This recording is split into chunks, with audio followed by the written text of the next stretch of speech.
what are some things that you do or some things that you believe that help you kind of stay on this path and not slip into that other path of just going into hustle mode? Like, how do you stay on that track? So one is like I realized like I need to have I used to live my days like completely unstructured because I thought that was like the dream of being able to do like whatever you want, whenever you want on any given day. Yeah.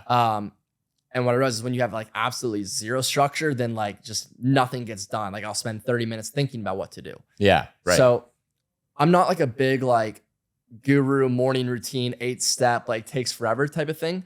But like the one thing that like I have to do is I have to write down like the night before what I'm going to do the next day. Right. In particular, like the 3 most important things that I have to do. So like that's the one thing that's like really, really important to me in terms of like a productivity standpoint. And then obviously just like religion helps me a lot in my relationship with God of like not wandering off and doing things that I shouldn't be doing.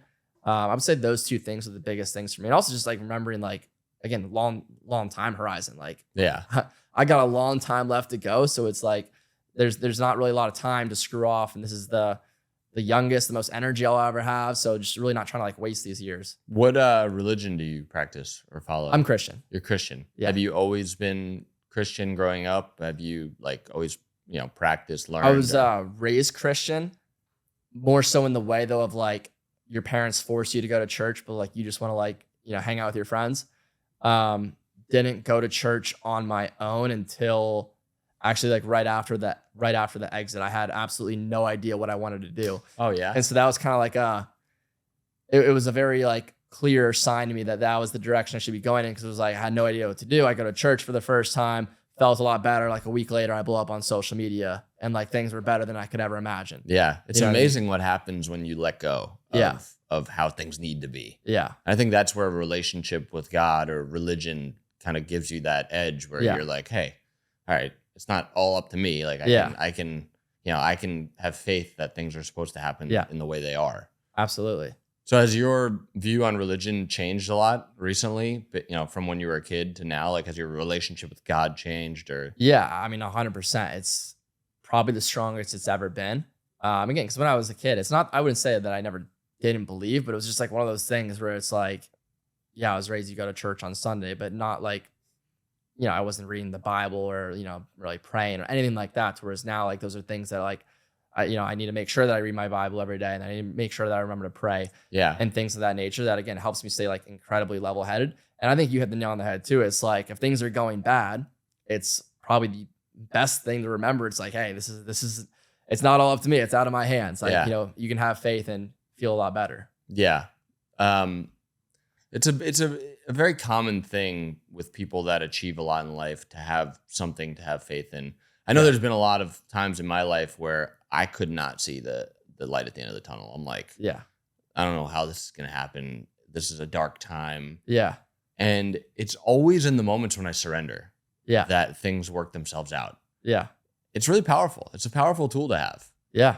What's your thoughts on that? I mean, have you been in dark times where you don't really know what's going to happen? Yeah. Like, I mean, honestly, like the last 6 months was rough to an extent. Yeah. I had no warning, payment processor shut down. Classic. Had like $40,000 held for like 6 months. I still have money being held. And it was like right after I paid my quarterly taxes. And then I had like a developer like basically like blackmail me to pay him more money to finish a project. And then, even some like other like smaller stuff that all kind of just like, it was like when it rains, it pours. Yeah. It was all within like this like 6 month span where it was like, wow, like taking a beating right now. But against your point, it's like, hey, I'm not in this alone. Like, things are going to happen the way they're supposed to. It's cool. Like I said, I get to interview people that are much further down the path, occasionally people that are early on their path. And, I interviewed a lady named Lori Van Dusen not too long ago.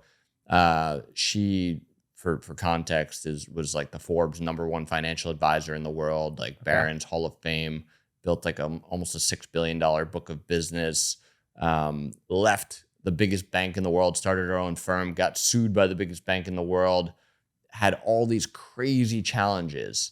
And she's went through so many ups and downs, but like now she knows that those challenges like turned her into who she is and would never have traded them for the world. Right. But when you're in them, yeah, it feels like it's the worst thing in the world. Yeah. So it's cool to see like you're early on your path, you're learning this stuff, and like the challenges only get harder and only get worse, especially as you make more, the more money, more problems thing. Yeah. It's really like more money, bigger problems, or like, more money, more to lose. Yeah. So the problems feel more real, or they feel, once you've built a certain level of wealth, you're like, oh, if I lose it, I'm a bigger failure than if I lost it when I was down here. Yeah. So going through those things is like the best thing you can do. Yeah. That's kind of how I think about it too, where it's like you have to equip yourself with the ability to overcome these challenges that, there's gonna be worse ones later on, probably inevitably. Yeah. And that's also another thing like Luca always told me is like the best entrepreneurs are just the best at stress management. It's so true. Yeah. Because most of entrepreneurship sucks. Yeah. Like most of it, not all of it, not like 90% of it, but like a lot of it is like, you're just like, you feel like you're getting kicked in the nuts like over and over again, and you don't know what's going to happen. Yeah. People think it's like all sunshine and rainbows, or it's like all glorious because they see people posting online about their lives. But the truth is, it's not easy. Yeah. That's why you get back proportional rewards to the proportional pain that you put in.